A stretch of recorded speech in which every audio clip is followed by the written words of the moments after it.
Ahoy folks, and welcome back to Broadside Gaming with me, Zug. So today we are taking a look at the Kriegsman build. One of our delightful subscribers asked if we could do this build for them, and well, here we are. So let's jump in and take a look at what we're using. First of all, we should take a look at the weapons, as always.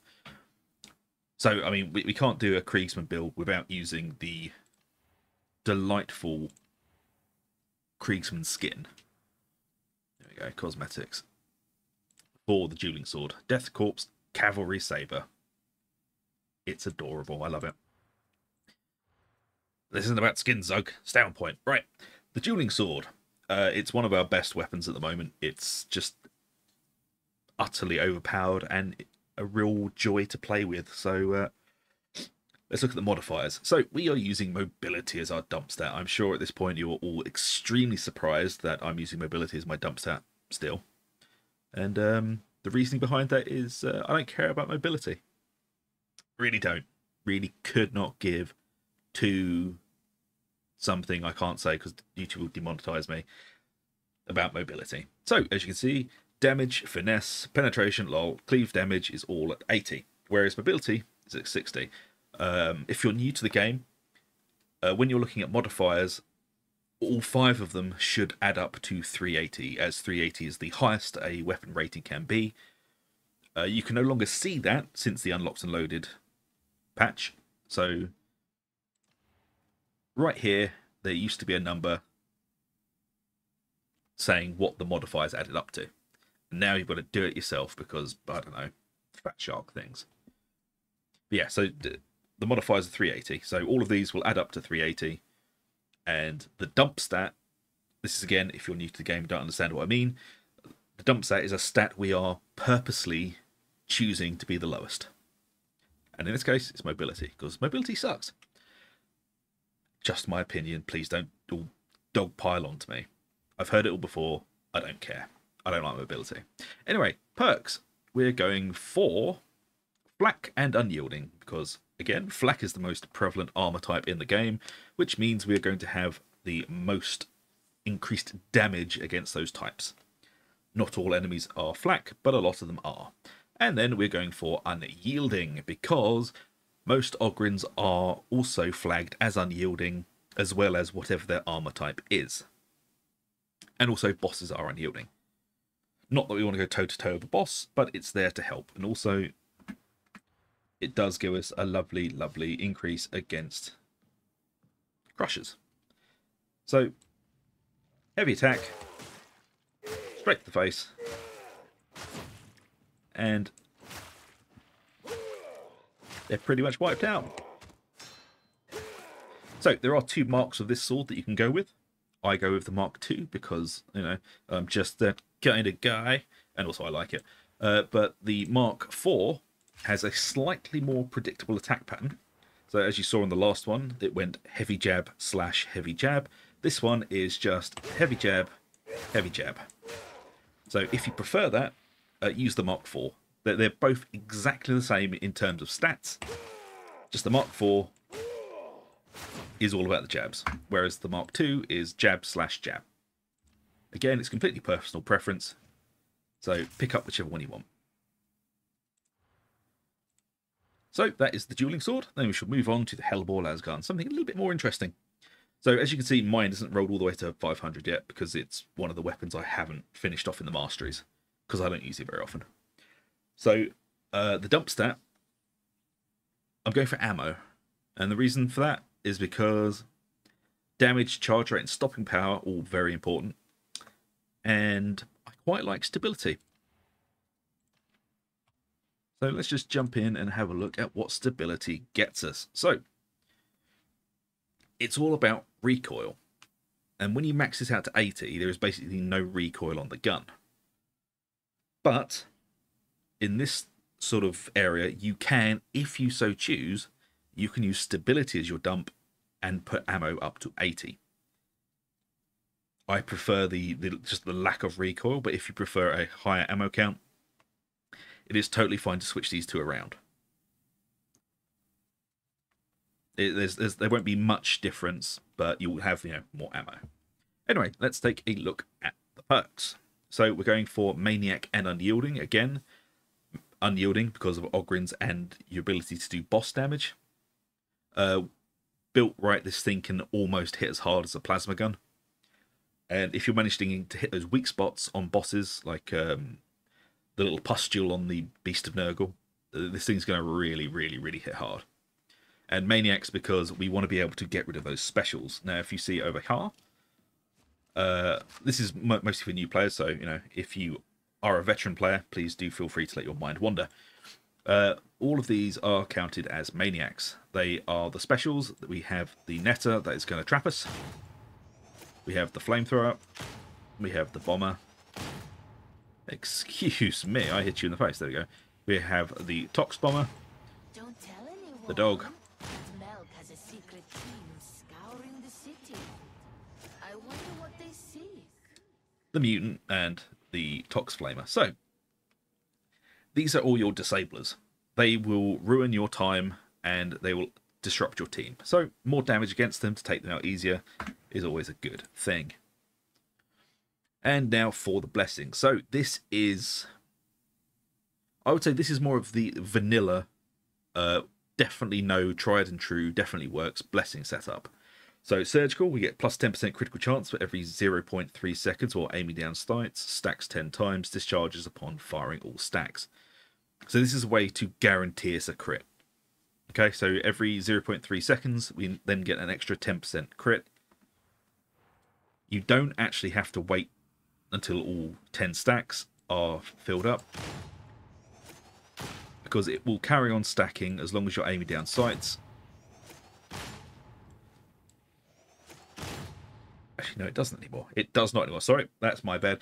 Basically, every time you fire, it discharges all of the stacks. So the higher you go, the more likely you are to have a crit. I was thinking Headhunter, not Surgical. My bad. So it's just a way to get yourself a guaranteed crit, really.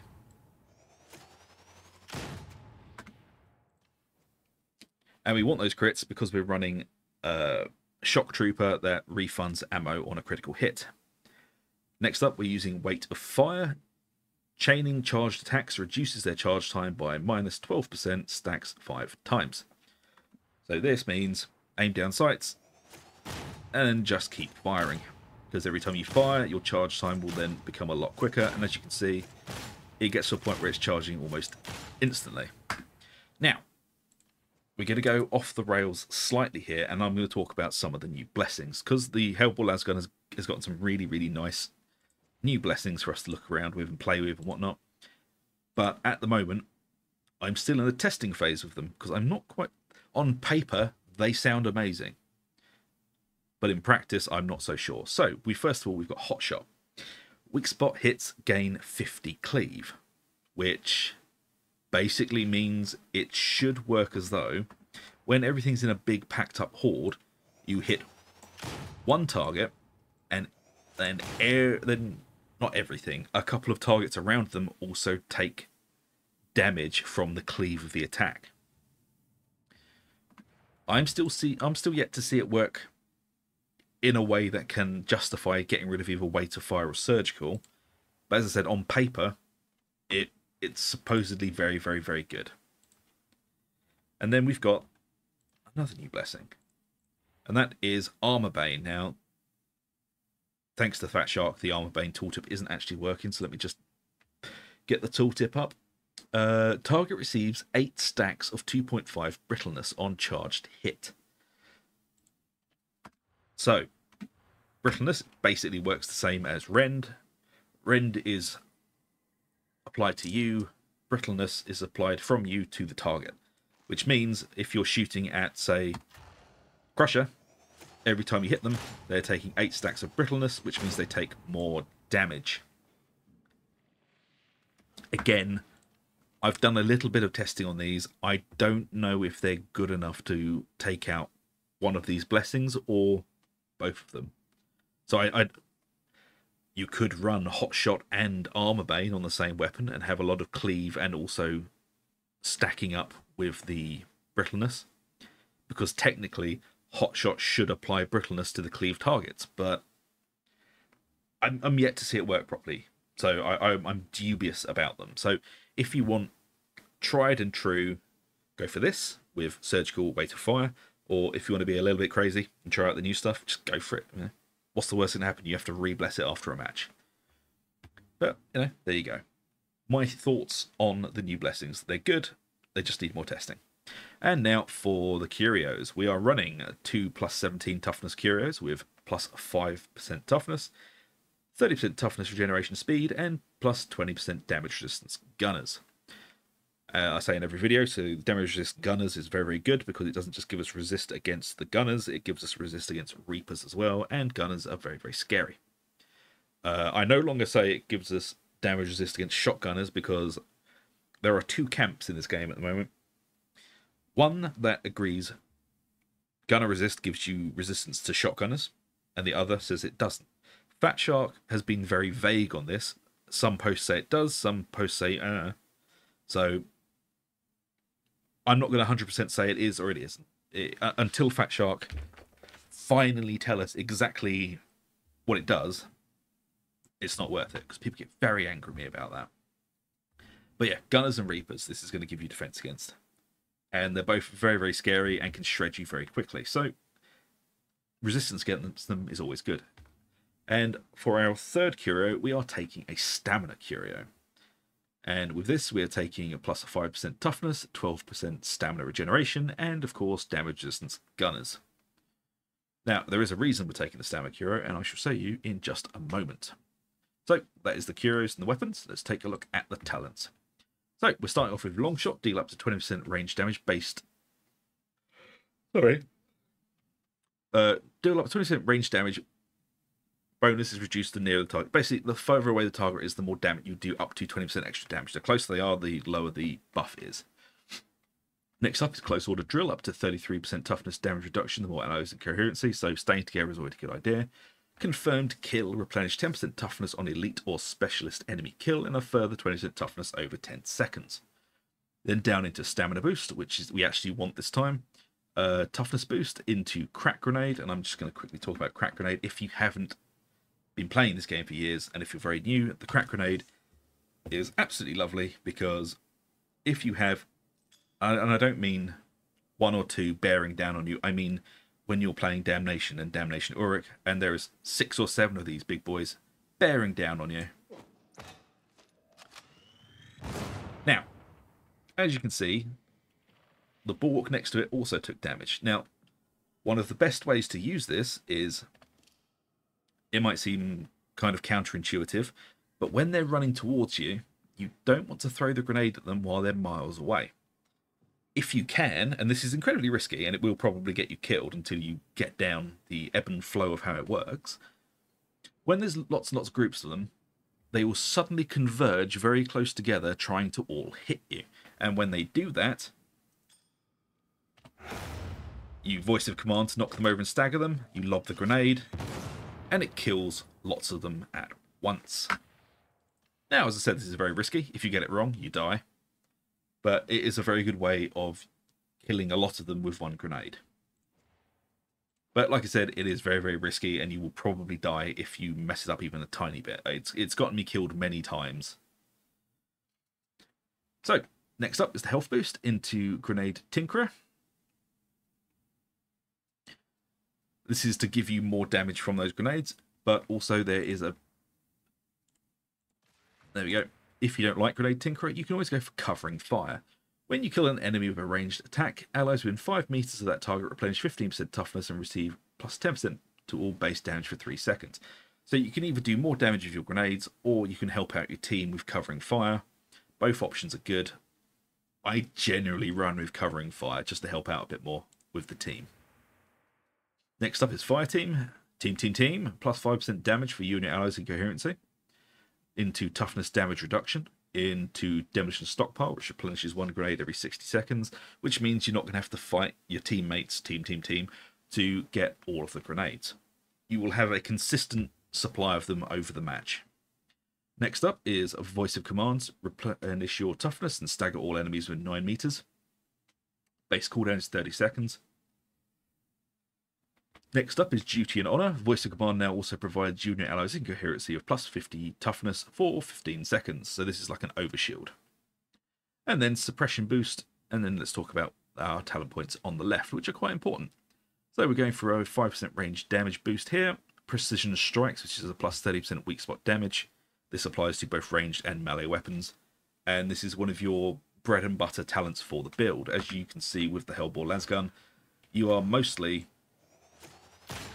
aiming for weak spots. So this is kind of a big deal for you. And something you don't usually see me take in these builds is Deadshot.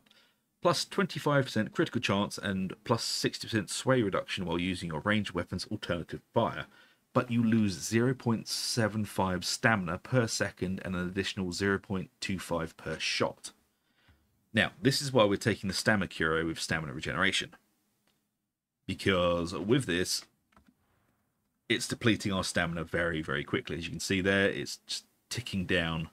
And when we start shooting, that's going to start ticking down even more. So this is guaranteeing us more crit while we have stamina, which is going to help us a lot more with Shock Trooper and generally doing a lot more damage. But it will destroy our stamina pool, which then hampers our ability to dodge and block. So it's a double-edged blade, really. You get more damage, but also it takes away from your survivability. Next up is fully loaded, plus 25% ammo, which is why I'm always okay with dumping ammo off of weapons. Shock Trooper, critical hits with las weapons consume no ammo. This isn't every shot. Well, actually, it might be with the Helbore, because there is an internal cooldown on this, as we used to be able to pick up one of the recon las guns, put so much crit into it that you never lost ammo. And Fat Shark decided that was too fun.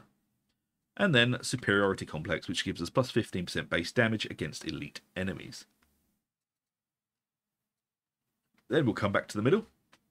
With For the Emperor, your combat ability gives you and your allies Incoherency plus 10% melee base damage and plus 10% range base damage for 5 seconds. Basically, when you use that, that triggers.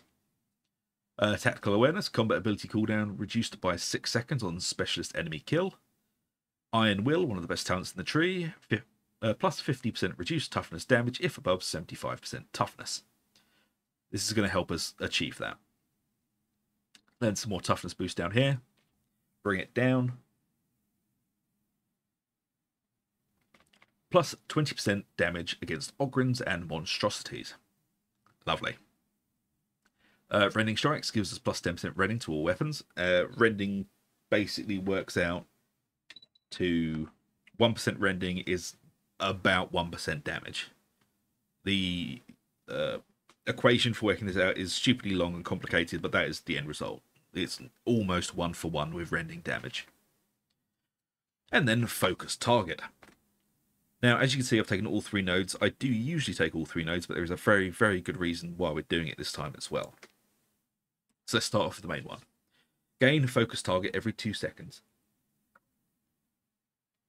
Stacks 5 times.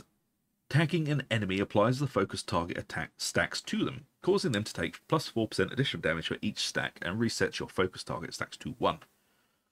So this is basically, for me it's C, they go yellow, they now take more damage. But we are taking the others. So, target down. If an enemy you have tagged dies, replenish 5% toughness and 5% stamina for each stack of focus target applied to you and your allies' Incoherency. Now, this is why we're taking target down, especially in this build, because this is going to help counter this. So every time we kill a target with the stacks on them, we're getting back the stamina we're going to be losing from Deadshot, which is also why we're taking the Stamina Curio, because this is going to allow us more stamina to play with and give us longer in that Deadshot window. And then we're taking Focused Fire, which puts the stacks up to 8, so we're getting even more back. And then Redirect Fire. If an enemy you have tagged dies, grant 1.5% damage for each stack of focused target applied. You and your allies' Incoherency lasts 10 seconds. So we're getting even more damage from those focused target stacks. So, dear viewers, basically, what you'll be doing is you're not going to be wasting your time shooting these, or these.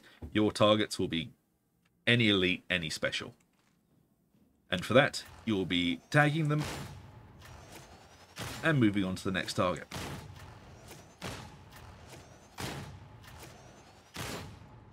As you can see, damage boost is quite generous and the gun is very, very effective. It is a little bit awkward to use as you start out, but you play long enough with it, it will become quite fluid. And don't forget to use your voice of command to either stagger everything or to help save your team. Mostly help save your team, as you are going to be their healing bot during the match. Now, before we finish, I will talk about the different marks of the Helbore lasgun. So, they've changed the names of them, because this used to be the Mark 1, then the Mark 2, then the Mark 3. And now this is the Mark 5, this is the Mark 4, and this is the Mark 3A. I don't understand. So, the Mark 5. This is the lowest damaging weapon, but it charges the fastest. This is the Mark 3A. This is the medium style, which does slightly less damage and charges slightly slower than the Mark 1. And then the Mark 4, which is the heaviest variant. It charges the slowest, but has the most damage potential. As you can see from the hipfire aim down sights, fastest, medium, heavy. I would suggest using the Mark 4 just to get the most out of the damage, but if you prefer using something like the fastest one, the damage is going to be a lot less, but it is also going to fire a lot faster. It doesn't quite have that punch to armor though. But again, each variant is totally usable. It is up to you really what mark you prefer. I just prefer using the heavier one because it gets the job done. But if you prefer quicker shots, by all means use the Mark 5 or the 3A. All of them are viable. It's personal preference. But there you go, folks. That is the Kriegsman build. I hope you enjoyed, and if you have, please do like, subscribe, ring that bell for notifications. It really does help us out. And if you've got any more suggestions for builds you'd like to see, please do leave them in the comments under any of these videos. Preferably the newest videos, because it's easier to check the comments. But yeah, like I said, if you've enjoyed, please do like, subscribe, ring that bell for notifications. It really, really, really does help us out. And I shall see you all for the next one. So till then, take it easy, and I'll see you later.